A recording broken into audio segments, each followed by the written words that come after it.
Chapter 9. Good Day. Slowly the feast came to an end.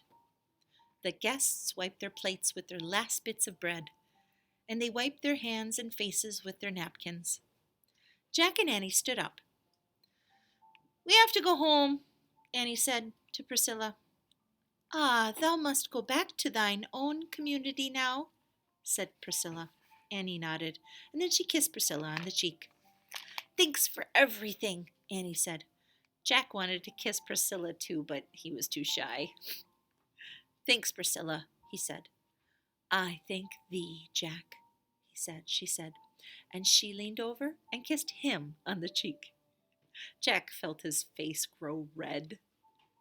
"Excuse me, sir," Annie said to Governor Bradford, "but we must leave now."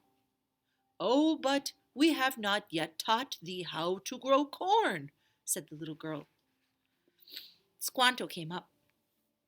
He said, "I will walk Jack and Annie back to the forest. I will teach them." "Oh, thou does not have to do that," Jack said quickly. He feared that once they were alone, Squanto would figure out that they never met before. But Squanto only smiled and waited for them to follow. "Bye, everyone," Annie said, waving. Jack waved too. All the pilgrims in the Wampanoag waved back at them. The skinny dog barked. Squanto led Jack and Annie away from the village toward the autumn woods. As they passed the cornfield and dried stalks and swayed in the breeze, they made swooshing sounds. Squanto stopped walking. He pointed to the field.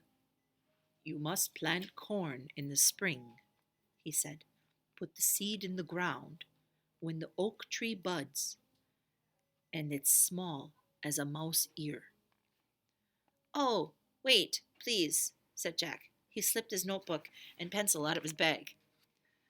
It was the first thing he had a chance to take notes all day. He wrote, "How to plant corn, oak tree bud equals mouse ear." Then he looked up at Squanto and nodded. "Dig holes and put 2 rotting fish in each hole," said Squanto. "Rotting fish?" said Annie, making a face. "Yes, rotting fish. It is good soil, good food for the soil," said Squanto. "Over the top of the fish place 4 corn seeds, then cover them with dirt." Jack quickly wrote, 2 rotting fish, 4 corn seeds, covered with dirt.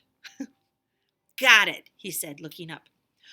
"I give you these corn seeds to take home," said Squanto. He held up a small pouch. "Thanks," said Annie, taking the pouch. "Thanks a lot," said Jack. "Well, goodbye," Jack said eagerly to get going before Squanto could ask them any questions about the past. "Wait, I have a question," said Annie. "Squanto, why did you say you remembered us?" Squanto's eyes darkened and twinkled. "I did not say I remembered you," he said. "I only said I remember." "What did you remember?" asked Annie. "I remembered what it was like to be from a different world," said Squanto. "Long ago I lived with people on his shore. But one day men came in ships. They took me to Europe as a slave. In that new land I was a stranger. I felt different and afraid. I saw the same fear in your eyes today, so I tried to help you." Annie smiled. "We thank you. We thank thee," she said. "And now you must always be kind to those who feel different and afraid," said Squanto. "Remember what you felt today." "Indeed," said Jack. Before closing his notebook, he added one more thing. "Be kind to those who feel different and afraid." Squanto bowed. "Good day, Jack and Annie," he said. "Good day," they said. Squanto turned and headed back to the village, and the sun was setting. All of Plymouth was lit with a fiery light. "It really was a good day, said Annie. Yeah, it was, said Jack.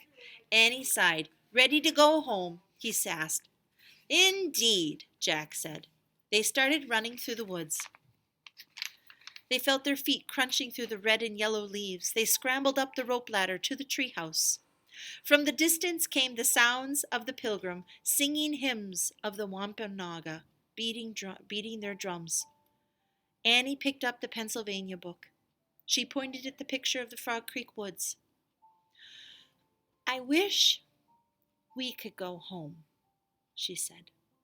Goodbye, Priscilla, Jack called. Goodbye, Squanto, Annie called. Goodbye, everyone. The wind started to blow. The wind blew harder. The tree house started to spin. It spun faster and faster, and then everything was still. Absolutely still.